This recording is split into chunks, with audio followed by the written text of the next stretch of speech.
Vamos a dar inicio a nuestra sesión de esta semana. Como saben, pues hemos tenido varios festivos y pues decidí de una manera dinámica poder pues tener la sesión del día de hoy para que sigamos avanzando, no perdamos el impulso y digamos que veamos pues las temáticas correspondientes a lo que tenemos. ¿Listo?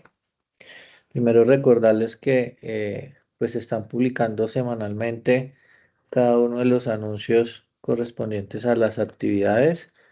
Es importante que no dejemos de ponernos al día en cada una de las evidencias, porque como saben, al hacer el cierre de la fase de planeación, ya no se dará pues plazos como tal significativos para que se pongan al día. Entonces, debemos de cumplir con las áreas transversales, ¿cierto? Debemos de cumplir con el área técnica y con cada de las evidencias que se están publicando en los anuncios. Entonces, por favor, tengámoslo muy presente, porque pues ya el tiempo está pasando y nos queda poco tiempo para el cierre, digamos que de esta segunda fase, que es la fase de planeación. Les voy a compartir pantalla y vamos a comenzar. Hoy vamos a ver toda la parte de patrones de software, ¿cierto? Donde pues hemos podido estar, digamos que conociendo cada uno de conceptos, diagramas de clases, diagramas de casos de uso, arquitectura, pero quiero darles yo pues de primera mano, como siempre, qué es el concepto, cómo se usa en la vida real, por qué es tan importante esta arquitectura. Veníamos viendo cómo el código frente a la programación orientada a objetos y eso tiene que ver mucho con este tipo de diagramas que ustedes ya están enviando, que ustedes están consultando, que ustedes están investigando. ¿Listo? Por qué surgen los patrones y qué son los patrones de diseño de software? Los patrones de diseño de software son los planos para diseñar un software y para desarrollar un software. En las grandes empresas y hoy en día más aún con tanta tecnología que tenemos para poder tener un software escalable, yo no puedo desarrollarlo de manera estructurada. La manera estructurada era como se programaba y como se diseñaba hace más de 10 años a 15 años como tal, donde todo el código se ponía en una sola hoja, digamos, de edición para el editor de texto y donde por consiguiente lo que hacía la computadora era leer línea a línea cada uno, digamos que de la codificación que nosotros desarrollábamos. Por eso es tan importante acá, y acá hacen un símil entre la arquitectura y la ingeniería civil, porque cuando vamos a construir una casa, vamos a construir un puente, vamos a construir una piscina, vamos a construir una avenida, los señores que la van a construir, no es que ellos se bajen del carro y una vez comiencen a echar el producto, sin un plano, sin unas indicaciones y sin un diseño y un estudio previo del suelo, por ejemplo.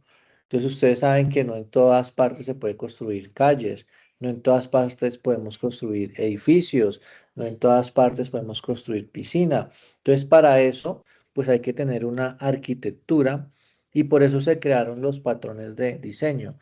No es lo mismo que nosotros hablemos de aplicaciones tipo web que de aplicaciones para iOS o para Android, ¿cierto? O multiplataforma. Y es acá donde comenzamos nosotros a definir qué tipo de patrón de diseño es el que nosotros necesitamos para poder, digamos que, generar este propósito frente al diseño. ¿Listo? Entonces, siempre que veamos la palabra patrón de diseño de software, es como yo como estandarizo, yo como diseño mi software de una manera que la arquitectura me soporte escalabilidad, que me pueda generar, digamos, un proceso futuro y que no lo que sucede, digamos, con varias aplicaciones es que salen al mercado, no tienen la capacidad de escalar, no tienen la capacidad de concurrencia Y por ende, pues cuando 2 o 3 usuarios, 100 usuarios, 10.000 usuarios, las aplicaciones se caen. Eso es lo que ha sucedido, digamos, en muchas de las aplicaciones que tienen un buen potencial, pero que no se hizo un diseño previo con un patrón de software que soportara todos estos componentes. Un patrón de diseño bien estructurado tiene estos 4 componentes. Va a tener un nombre, que ahora los vamos a ver. Va a tener un problema o un contexto para solucionar frente a la aplicación. Va a tener una solución propuesta, ¿cierto? Y como siempre vamos a tener unas ventajas y desventajas. Entonces, ¿no hay patrón perfecto? Claro que no, no hay un patrón de diseño que ustedes digan es que este es el mejor, no, pero ustedes a medida que van desarrollando software, pues lo van perfeccionando y van, digamos que adicionando elementos propios que pueden hacer que ese patrón coja muchísima fuerza a la hora de diseñarlo. ¿Cuáles son los conceptos esenciales para los patrones de diseño? ¿Sí? Entonces siempre lo voy a seleccionar porque vamos a tener una representación de una solución. Puedo tener una solución genérica y puedo solucionar un problema de la vida real. Vamos a tener especificaciones técnicas, ¿cierto? Mire lo que nosotros comenzamos a ver hace varias sesiones, programación orientada a objetos. Es por eso que yo les decía que más allá del lenguaje de programación, nosotros sí o sí necesitamos saber qué es un objeto, qué es una clase, qué es un constructor, qué es herencia, ¿cierto? Porque ese concepto se va a aplicar a múltiples lenguajes de programación y los lenguajes de programación están estructurados en diseño de patrones de software. Entonces va a ser muy difícil que ustedes seleccionen un patrón de software si no sabemos qué es un objeto, si no sabemos qué es una variable, si no sabemos qué es una clase, porque esos patrones lo que hacen es que replican el comportamiento del sistema a nivel de arquitectura. ¿Listo? ¿Qué más se generan? Todos los conceptos de programación orientada a objetos, encapsulación, la jerarquía y el polimorfismo. ¿Listo? Y siempre los patrones hacen referencia a luces de interfaces, tanto gráficas como no gráficas. Cuando yo digo no gráficas son las clases. Recuerden que nosotros en las sesiones pasadas construimos una clase para una suma, ustedes tenían unos ejercicios. Entonces él replica cada uno, digamos, de esas acciones y esos efectos que se van generando como tal en el proceso. ¿Qué tipo de patrones hay? Patrones comportamentales, patrones creacionales y patrones estructurales. ¿Qué son los comportamentales? Entonces, vamos a comenzar a definir esto. Tengamos mucha atención porque esto es súper importante para poder seguir iterando y viendo, digamos que, nuevos lenguajes de programación. Se centran en definir la manera en que los objetos interactúan entre ellos. Voy a hacer una pausa acá y quiero que alguien me diga a qué se refiere con que los objetos interactúan entre ellos por medio de mensajes. Son los 3 tipos de patrones comportamentales: estrategia, comando e iterador. ¿A qué creen ustedes que se refiere cuando dice la manera en que los objetos interactúan entre ellos? ¿A qué creen ustedes que se define con lo que hemos visto ya de programación, con lo que ustedes han investigado?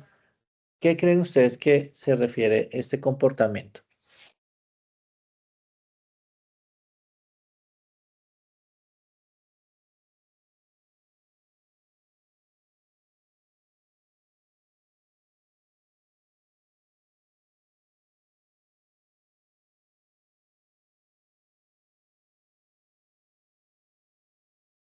Profe, no es, por ejemplo, cuando, por ejemplo, un objeto, no sé, un control de televisor que interactúa pues como con el usuario pues o nosotros y nosotros le damos como un patrón o apretamos una tecla y ya le está configurado y él como que manda esa señal pues al receptor, no sería como esa parte.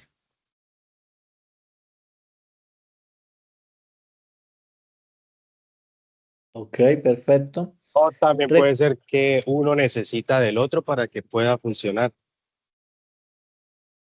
Listo, perfecto. Entonces, ¿qué pasa? Voy a abrirles acá una presentación. Deme un momento y hacemos un ejemplo para que ustedes puedan ver. Voy a pintarles acá algo rápidamente.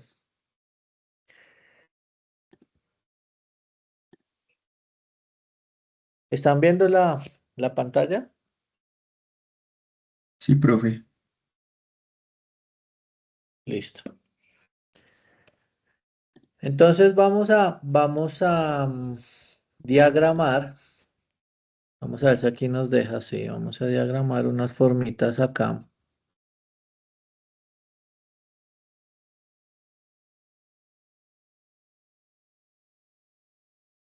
Y vamos a hacer un ejemplo.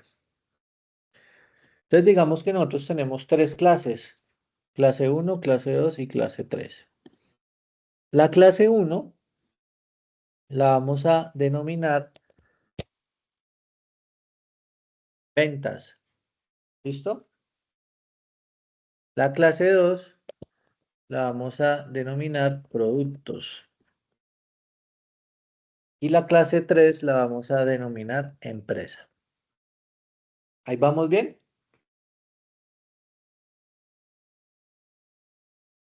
Sí, señor, profe. Sí, señor. Listo. Entonces, ventas, productos y empresa. Deme atributos de ventas y yo los voy colocando acá. ¿Quién me da atributos de ventas? Deme tres. Coloquemos tres atributos de ventas. ¿Qué debería tener una clase de ventas? Ya todos conocemos el concepto de clase de ventas. Un código de venta,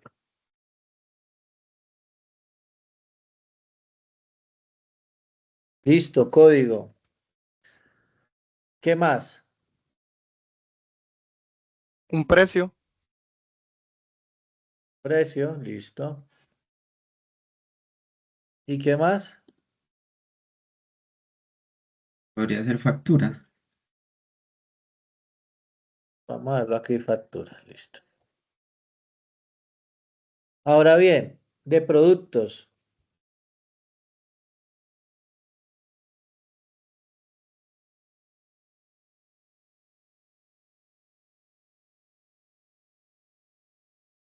¿Qué tiene un producto? Nombre. puede ser un nombre, Listo, perfecto.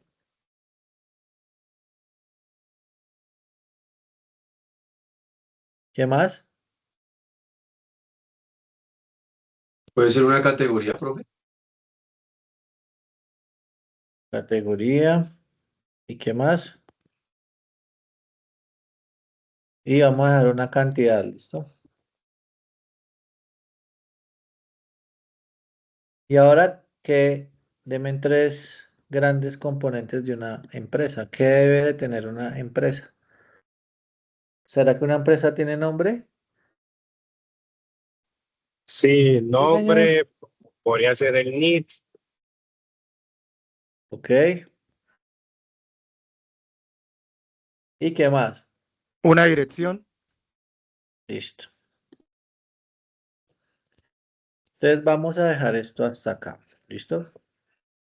Muchachos, esto que yo estoy haciendo acá en vivo, si ustedes se dan cuenta, es un análisis. Estamos haciendo un análisis y un diseño para un software. Un software que va a tener tres clases: ventas, productos y empresa. Si yo les preguntara qué puede hacer este software, yo creo que ustedes ya mirando hacen una lectura y me van a decir, profe, este software puede hacer esto, esto y esto. Lo que nos mencionaban en el texto era, es que cómo es la conexión entre los objetos. ¿Recuerdan? Entonces, lo que hace el patrón de diseño, muchachos, es analizar cómo es el viaje de información entre la empresa y la clase ventas, entre el producto, cómo se vende. Y si ve que ustedes ya comienzan a decir, ah, claro, entonces hay una interacción de datos, ¿listo? Hay una interacción de datos en los sistemas de información, lo voy a dejar por acá.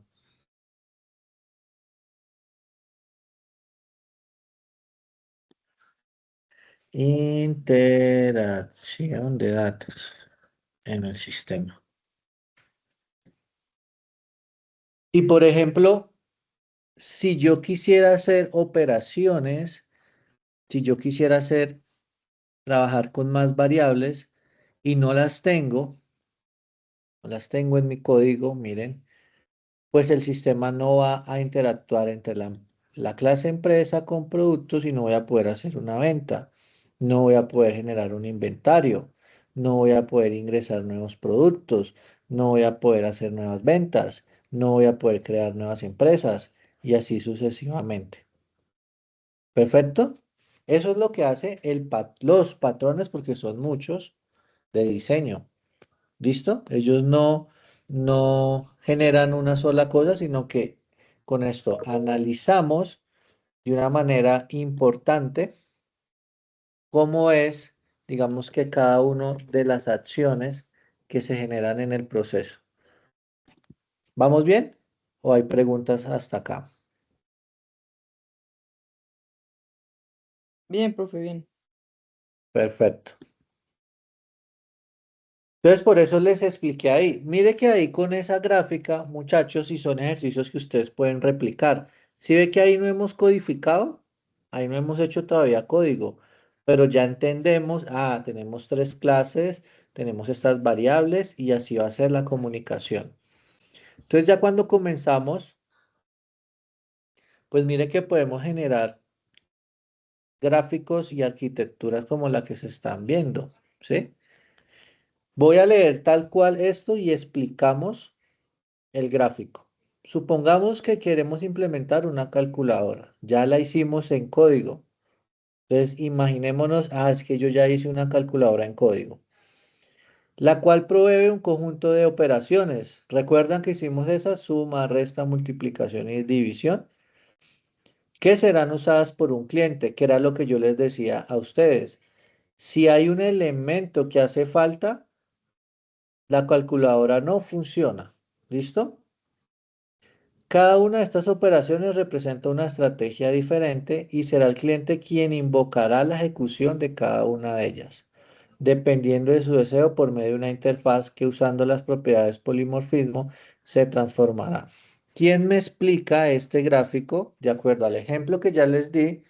¿Cómo creen ustedes que interactúa este patrón de diseño que es de estrategia? Explíquenmelo, por favor. Tranquilos, acá nos podemos equivocar, perdamos el miedo. Estamos subiendo el nivel de análisis, de interpretación de las arquitecturas. Ayúdame.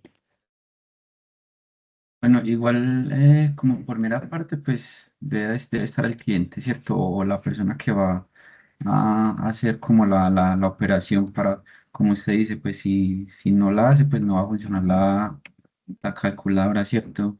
Y ya tenemos lo que es la interfaz, que es pues como allá dentro en el circuito donde hace pues como toda la operación, o lo que llamamos nosotros en los ejercicios de las clases pasadas, de la multiplicación, y ya como tal mostrar el resultado.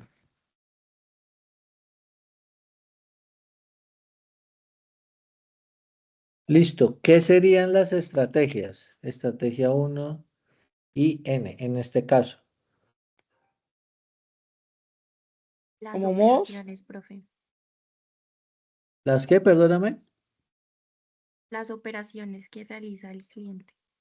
Perfecto. Muy bien.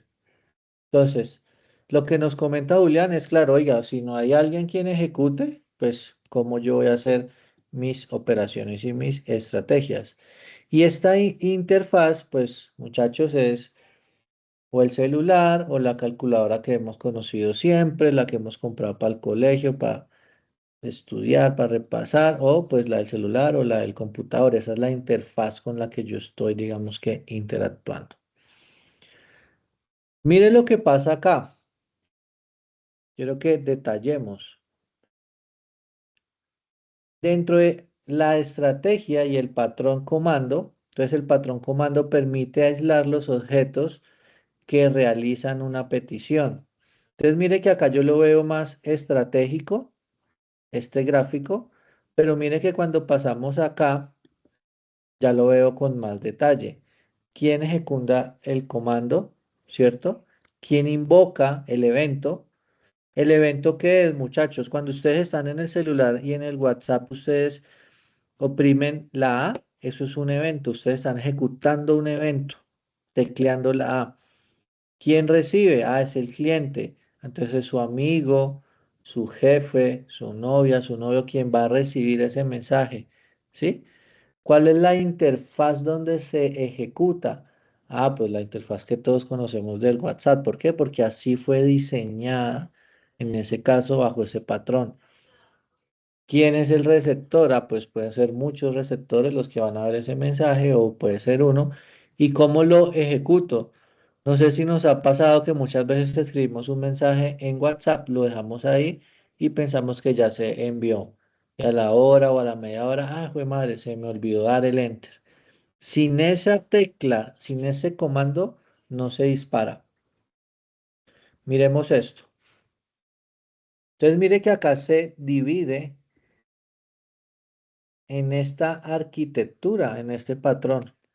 Aquí es donde comenzamos a ver nosotros, ah, bueno, las diferencias. Puedo dividir muy bien mi problema para poderlo tener acá. Una persona cliente quiere hacer uso del televisor. ¿Todos hemos hecho uso del televisor? Colóquenme ahí en el chat. Sí, no. ¿Todos hemos hecho uso en algún momento de un televisor o no? Sí, señor, profe. Perfecto. Súper bien. Entonces, un cliente quiere hacer uso del televisor y hace todas las solicitudes de servicio por medio del control remoto. Entonces, mire que acá lo vamos detallando. Cliente, invoker, cliente, invoker, ¿sí? El control remoto se comunica con una interfaz cargada de responder solicitudes de cada comando. Ojo con esto, ¿sí? Para nosotros es muy fácil hoy porque nosotros prendemos el televisor y no sabemos qué sucede por debajo. Ahí también hay programación, muchachos, con estos circuitos, ¿vale? Que el usuario puede hacer como por ejemplo prender el televisor, apagarlo, subir el volumen, entre otras, sobre el televisor. ¿Quién es el televisor? Miren, es el receptor en este caso. ¿Por qué creen ustedes que el televisor es el receptor? ¿Quién me dice?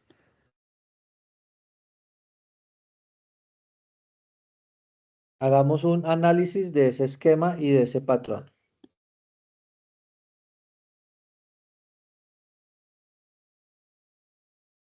El televisor es el que va a recibir la acción que se da en el control, ¿no? Que nosotros, profe, como clientes usuarios del producto, pues le damos la orden de lo que queremos ver o reproducir en la pantalla y él como receptor, pues de acuerdo a su programación, pues va a entender la orden que se le dio desde el cliente. Perfecto. En este caso, el computador, ¿qué sería? O el celular. Cliente, invoker o receptor. Yo considero que el celular es un invoker porque ahí es donde nosotros, cualquier aplicación que queramos abrir, le pulsamos y él mismo nos va a abrir y a reproducir lo que queremos ver. ¿Ok? ¿Quién vota por invoker? ¿Y quién tiene otro concepto?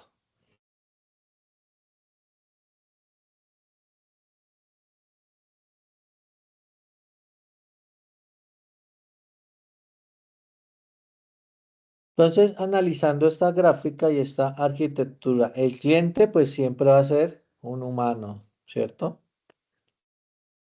¿Cierto? El invoker, en este Sí. caso, señor, No, que sí, dale. El invoker es el control remoto, es el artefacto que me ayuda a traducir, ojo con esto muchachos, mi necesidad con la tecnología. Ese es el invoker. Ese es un artefacto, ¿cierto? Es un hardware, en este caso, que me ayuda a traducir mi necesidad con una interfaz. ¿Cuál es la interfaz? ¿Qué creen ustedes? ¿Dónde estaría la interfaz? En este gráfico, ¿cuál sería la interfaz?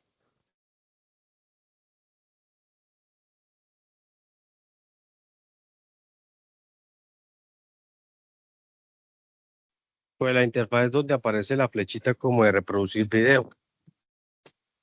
¿Sí? No, les voy a mostrar acá cuáles son las interfaces. Interfaz, placa, televisores. Miren muchachos, esta es la interfaz. Esta es mi interfaz. ¿Por qué? Porque yo a través del, mire que el invoker, que es el control, tiene una interfaz. ¿Vamos bien? Este también tiene una interfaz. Pero el televisor tiene estas placas que ustedes observan acá, que es la que hace que recibe mi comando y los comandos del control remoto, ¿cuáles son? Ah, lo que me estaban diciendo, el subir, el bajar, el apagar.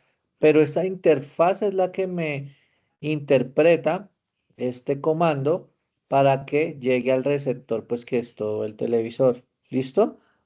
Sin estas placas, muchachos, por eso se los quería mostrar, eso es un ejercicio súper bueno para que nosotros entendamos. Si no hay esta interfaz de placa madre en el televisor, por más de que yo oprima 3 veces mi prendido en el invoker, no va a suceder nada. ¿Listo? Porque lo que hace es que le envía un mensaje a la interfaz y por acá corren datos y dice, ah, préndame el televisor, dispáreme un condensador, dispáreme por acá una señal, envíe una señal de energía y préndame eso. Y las señales se convierten en ceros y unos, ¿vale? Entonces acá otro concepto, señales en binarios. O sea, miren muchachos que aquí no solamente estamos hablando de programación, ¿sí? Entonces, por ejemplo, muchachos, por eso yo les decía cuando comenzamos que bienvenidos a la mejor carrera que hay en el mundo. Cuando ustedes escriben la letra A o el número 1, miren cómo se traduce. 00001. Eso es en binario. Y el sistema envía es esto. ¿Dónde? A esta placa. Y cuando ustedes oprimen el 1 en el computador o en el celular, eso es lo que pasa, muchachos. Va y transforma en el invoker en esto y se le pasa la señal para que lo pueda convertir en 1. ¿Listo? Ahora miren con las letras. Entonces, no, para nosotros hoy es muy fácil. Ah, no, la A. Sí, mire todo lo que pasa, muchachos. Mire todo este código. Por eso es que hay programación avanzada, encriptación, seguridad informática. ¿Sí? Porque ya comenzamos nosotros a decodificar lo que está haciendo el usuario. ¿Cómo lo ven? Hagamos una reflexión porque yo sé que esto nos gusta mucho y quiero escucharlos. ¿Cómo ven el paso de todo esto? Miren que acá un ejemplo. Mire cómo yo fui desmenuzándolo por capas de interfaces, por temas de señales y por codificación en código ASCII. Los escucho. ¿Quién me cuenta cómo ve y cómo piensa que esto sucede? Todos los softwares se manejan así, ¿sí? ¿Qué opinan de esto? Creo que una pregunta en el tema de los binarios, eso se puede considerar, digamos, como un lenguaje de programación, digamos, o sea, en el tema de que cuando el cliente manda la orden, el control, digamos, esa tarjeta está programada con algún software, por ejemplo, lenguaje de programación, o es únicamente el binario, o sea, es que me queda esa duda ahí, profe. El binario no es un lenguaje de programación. El binario lo que dice es uno o cero, uno prendido, cero apagado. Eso es lo que significa, ¿vale? Cuando comenzamos, por ejemplo, a pasarlo a las placas madre como esto, entonces uno prendido, cero apagado. Y cuando comenzamos a hacer ya temas de codificación de texto, él comienza a trabajar de esta manera con los números hexadecimales. Todo sistema electrónico y todo sistema de programación, cuando pasa a través de estas células, placas y circuitos, se transforman en unos y ceros, ¿vale? Eso es lo que sucede realmente en el desarrollo. No, no crean que cuando yo les escribo code o ustedes ponen code, él interpreta ese code. No. Cuando le damos compilar, el procesador y toda la placa viene y traduce en esto. ¿Listo? Sí, es Listo, el profe, lenguaje de claro. las máquinas, como dicen. Ellos, puros ceros y unos. Exactamente. Cuando uno conecta, por ejemplo, de acá nacen las redes de computadores. ¿Listo? Sí, Entonces las redes de computadores nacen en que yo conecté dos máquinas, comencé a trabajar bajo un protocolo de comunicación, abro los puertos de comunicación y ellos se comienzan BP. a comunicar. Por ejemplo, miren este ejemplo acá que nos ponen que es muy chévere. Hello World, hola mundo. En ASCII, cuando yo le doy compilar, es todo esto, muchachos, imagínense ustedes.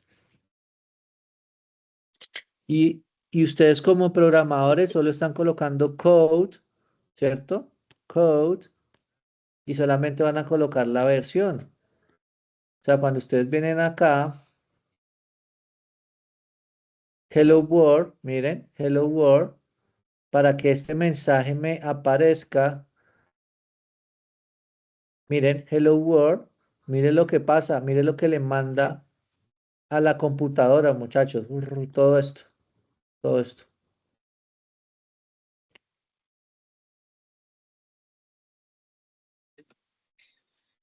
Entonces, con todos estos patrones es que comenzamos a tomar una fuerza importante en el mundo informático, como analistas, como desarrolladores. ¿Qué les decía yo y qué les digo yo siempre? Esta es la importancia de conocer sobre informática, sobre programación, ¿sí? No es colocar el code por ponerlo, es mire, mire todo lo que pasa. Uy, pasa por una interfaz, esto le envía señales al sistema y mire después lo codifica en ceros y unos. Súper, ¿cierto? Así era como se programaba anteriormente. ¿Listo? Ustedes ya no tienen ese problema, afortunadamente. Antes tocaba programar así y para hacer un Hello World eran muchas líneas de código porque no había, muchachos, no había la capacidad de cómputo que hoy se tiene. ¿Listo? ¿Vale? Por eso la llegada de la inteligencia artificial, la nanotecnología, las grandes computadoras ahora generan problemas matemáticos en milisegundos, en nanosegundos. Y eso hace que este comportamiento comience, digamos, a tomar una fuerza importante. ¿Qué es lo que yo quiero? Pues que ustedes tengan el concepto, aprendan y como yo sé que les gusta, pues comiencen a investigar mucho más sobre todo este proceso. Así se hacen los robots, ¿sí? Interfaces placas robots, por ejemplo. Entonces, ¿cómo así? Sí, esos son chips, son circuitos para hacer robots, donde comenzamos a ver placas diferentes. Sí, miren, para mover, digamos, este carro, mire que este carro tiene una placa, tiene un circuito que le envía órdenes, señales a través de codificación que se interpretan en unos y ceros. Esa es la magia de la programación, muchachos. Entonces, por eso hay programadores en electrónica. ¿Quiénes? Ah, pues los que hacen robots, los que hacen automatización, porque la automatización no solamente se genera a través de código, de software, sino de automatización mecánica. ¿Listo? Voy a poner este videito. ¿Me confirman si lo están escuchando? Patrones creacionales. Sí, señor. Sí, señor.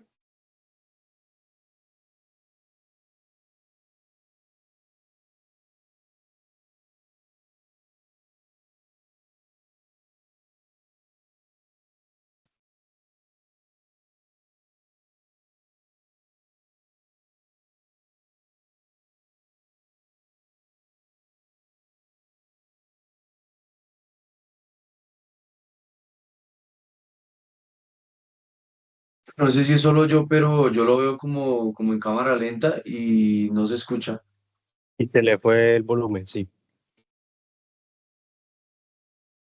La vez. Un ejemplo puede ser el manejo de conexiones, pueden ser usadas Ahí. para referir la instancia de un objeto particular. Sí, y ahora sí. Singleton. Este patrón de diseño creacional se encarga de definir la forma en que podemos garantizar que exista una única instancia de una clase particular en el contexto de la aplicación. Esto es útil para casos en los que, por cuestiones de manejo de memoria o de la lógica del negocio, se requiere que sea el mismo objeto quien responda todos los mensajes, independientemente del contexto actual de la aplicación. Este patrón se ve reflejado en el cuerpo de la misma clase, que se requiere sea instancia una sola vez. Un ejemplo puede ser el manejo de conexiones a bases de datos. En algunos casos, no sería conveniente instanciar nuevos objetos de conexión cada vez que se genere un evento. Uno de los mecanismos usados para implementar el patrón singleton es la definición de constructores privados, por lo cual es imposible crear instancias de forma directa. La única forma de instanciar un objeto de la clase es por medio del método getInstance, el cual verificará si existe o no una instancia creada de esta clase, para determinar si usará el constructor primera invocación o si simplemente devuelve la instancia ya creada para el resto de las veces. Fábrica abstracta.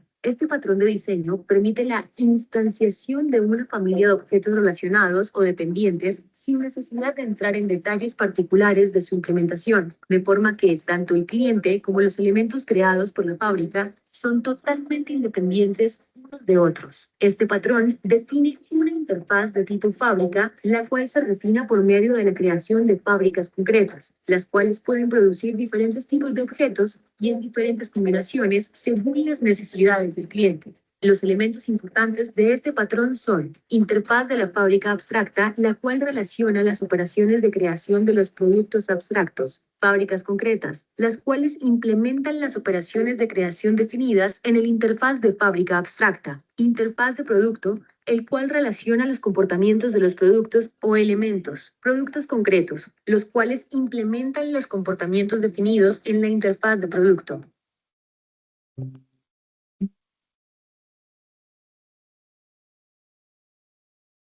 Entonces acá estamos viendo la importancia de poder nosotros hacer esos análisis tan interesantes con estos patrones de diseño, patrones de software, y que ustedes se los van a encontrar, muchachos, en cada uno, digamos, de sus proyectos a nivel laboral y a nivel empresarial que vayan teniendo ustedes. Entonces, por ejemplo, acá, patrón fachada. Se emplea, y mire que cada uno, esto es importante que ustedes lo vuelvan a ver, lo repasen, porque pues, como saben, esto es conceptualización, pero quiero que vean que cada patrón tiene una característica. El patrón fachada se emplea cuando un sistema está conformado por múltiples subsistemas, lo que complica la gestión de las interacciones que el cliente debe realizar con cada uno de ellos. Este patrón permite generar al cliente una vista de alto nivel que simplifica el control y el envío de mensajes. Entonces, mire que es un sistema que está conformado por múltiples subsistemas. ¿Sí? Fachada, subsistema y cliente.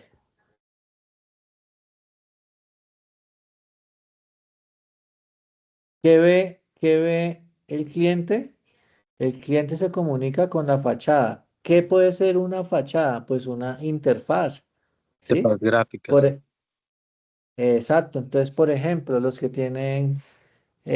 han interactuado con apps bancarias, pues ahí hay una fachada, pero hoy cómo se trabaja, como hoy se trabaja modular, este es un patrón interesante porque hoy se trabajan muchas aplicaciones así. Yo entro como cliente, veo una interfaz acá y por debajo tengo muchas apps. ¿Listo? Entonces, al tener muchas apps, yo cuando digo operación uno me conecta con el subsistema uno y no con todo el sistema. Esto es bueno, ¿por qué? Porque yo lo puedo hacer mantenimiento mucho más rápido. Entonces, no sé si ustedes cuando tienen el celular, ustedes ven las apps. ¿Cuál sería la fachada ahí, en ese caso? ¿Quién me cuenta? Miren el celular de ustedes, revisen sus apps. El menú, profe. El menú.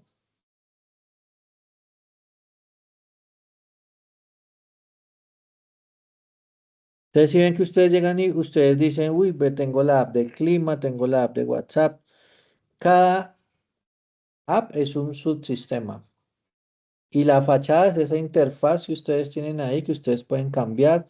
Esa es la fachada. Para un usuario normal, él dice, no, yo estoy con un celular y yo estoy aquí trabajando. Entonces hay que tener eso muy presente. Y miren acá. Entonces, si ustedes ya comienzan a ver esto, creo que alguien me preguntó la sesión pasada cuando veíamos otros lenguajes de programación. Este ya es Java. Esto ya es Java, muchachos. Miren, esto ya es Java, se los voy a dejar acá. Esto es lo mismo que nosotros hemos visto como conceptos, pero con Java. Ya sabemos crear una clase. Miren, mire que aquí cambias la sintaxis, que era lo que yo les decía. Si ustedes ya saben cuál es el concepto de una clase, pues aquí se aprende es nueva codificación. ¿Qué creen que es el system.out.println? ¿Quién me dice?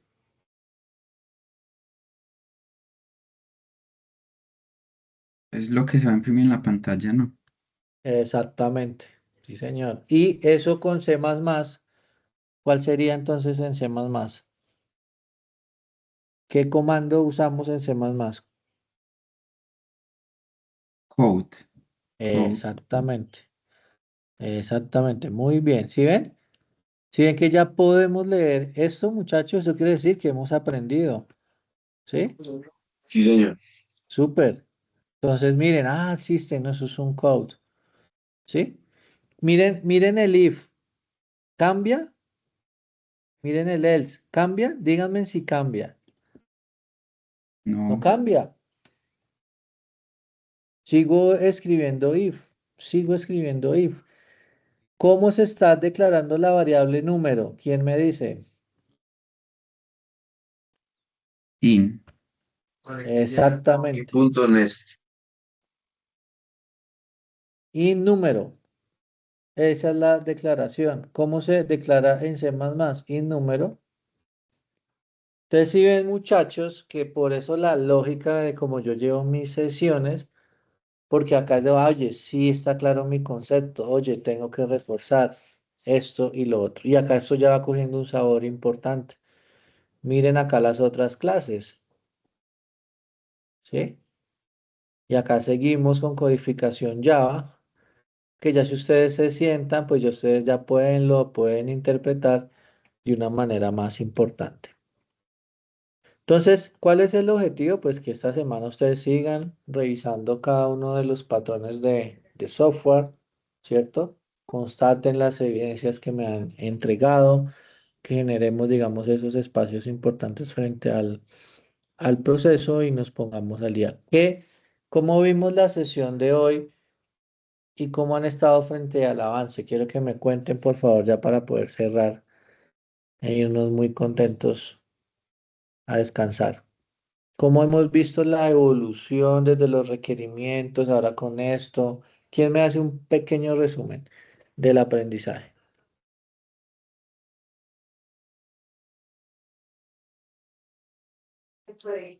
Pues, profe, desde mi punto de vista, yo considero que se han tocado temas muy importantes y que realmente uno cuando se inscribe pues, a un programa de estos, uno cree que va a ir solamente ahí a digitar un código y que ya me voy a crear una página web, sin ver pues qué hay detrás de todo este texto, todos estos casos de uso, historias de usuario, todo lo que lleva detrás del proyecto, ¿no?